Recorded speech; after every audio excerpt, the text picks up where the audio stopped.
La famille d'Émile, petit garçon de 2 ans et demi disparu depuis plus de 2 semaines, fait l'objet de tous les fantasmes.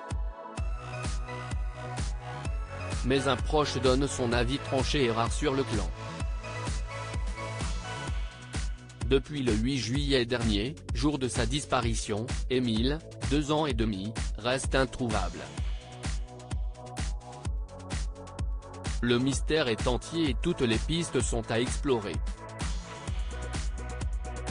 Naturellement, celle d'un drame familial fait l'objet de tous les fantasmes.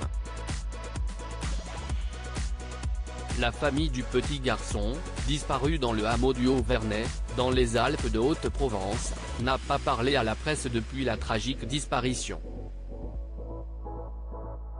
15 jours se sont écoulés sans que l'un des membres du clan ne parle. Mais de nombreux médias, à l'instar de Paris Match, se sont intéressés au profil de quelques-uns de ceux qui entouraient Émile. Si le côté colérique du grand-père Philippe V a fait jaser, tout comme les erreurs passées du père Colomban, un avis tranché et rare surprend sur la famille. Si beaucoup ont dépeint un portrait sectaire de cette famille qui est frappée par ce drame, le curé de la chapelle d'Aix a un avis bien différent sur le clan d'Émile. Dans Paris Match, il fait savoir son admiration pour ces gens.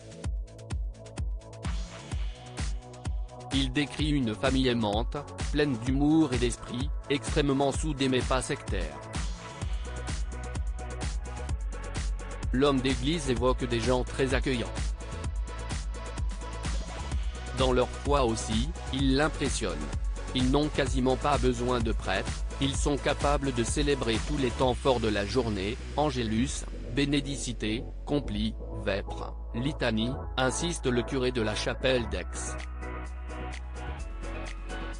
La famille du petit Émile chante également divinement bien le grégorien. Il est certain que cette épreuve les rendra plus forts. Ils savent en effet pertinemment que le Seigneur donne et que le Seigneur reprend, fait savoir l'homme d'église à nos confrères. Et depuis les longs jours qui marquent la disparition du garçonnet, le père Bernard Coste, vicaire général du diocèse, se rend au Haut-Vernay, où il célèbre une messe pour la famille. Un rendez-vous quotidien au sein de l'église Saint-Martin, au centre du hameau.